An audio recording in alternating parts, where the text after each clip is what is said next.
How do I get started on my VA loan purchase?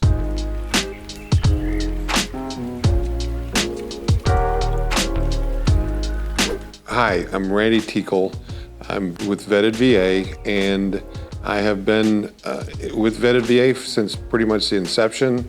I live in North Texas, specifically Salina, Texas, which is a little bit north of Frisco, which is a little bit north of Dallas. Today I'd like to cover something that I hear very, very often on our forum. How do I get started on my VA loan purchase? Different people are going to tell you different things. For me, I am maybe a little bit prejudiced, but I believe that you should go to the lender first, and you should find someone that you're comfortable with, find someone that you communicate well with, that communicates well with you. I would specifically tell you to find someone that does a bunch of VA loans. The typical mortgage originator does 1.2 VA loans a year. Obviously, that's not the person that you want to trust your experience with.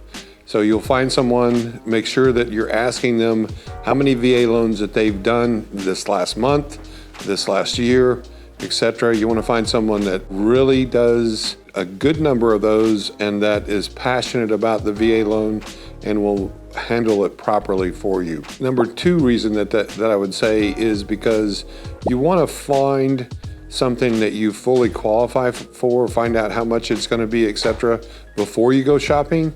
So if you go shopping and you end up having $1 million taste, but your budget is $250,000, then you're never going to be happy with the $250,000 house that you actually qualified for. So find out, where you stand as far as that goes. Spend some time with that trusted mortgage originator to understand fully how that works. There's going to be some variables. For instance, if you're not exempt and you have property taxes, depending on your state, property taxes can have a pretty big impact on what you qualify for. And in my experience, sometimes right across the street from each other, houses may have totally different property taxes.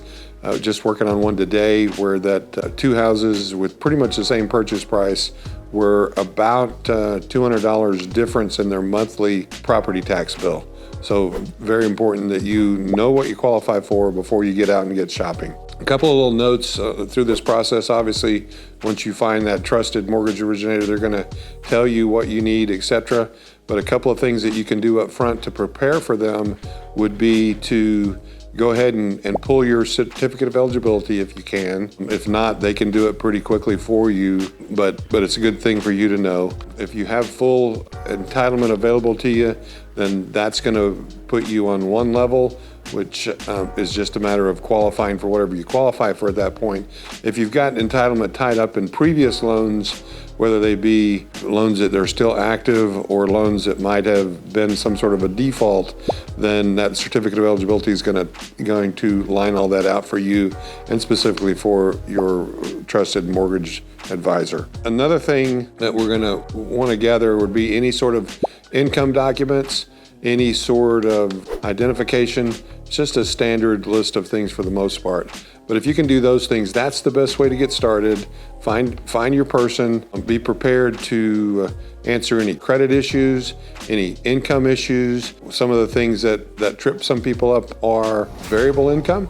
So if you have variable income that's not W-2 full-time salaried, you're going to want to have a 2-year history of that. Your originator will tell you more about that, but that's just an area that is a little bit different. If you have a history of doing a particular job and you've totally changed industries, that can make some differences for you. So there's some different concerns that different people have. But if you're just pretty much straight up, get with your mortgage originator and gather those documents for them. Be prepared to answer their questions. They're going to ask you about your income and where your income comes from. They're going to ask you about your credit and specifically how you've paid for the last 12 months, if no late payments, etc. And they're going to ask you about your assets. You don't have to pay a down payment on the VA loan usually if you've got enough entitlement, but you will be asked to pay for closing costs and escrows. There's ways around that. A like asking for seller concessions in the market if that is available to you, the down payment assistance programs, etc. But for the most part, they're going to want to know those three things. And if you can go with that in hand, you're going to be pretty well prepared to start the process.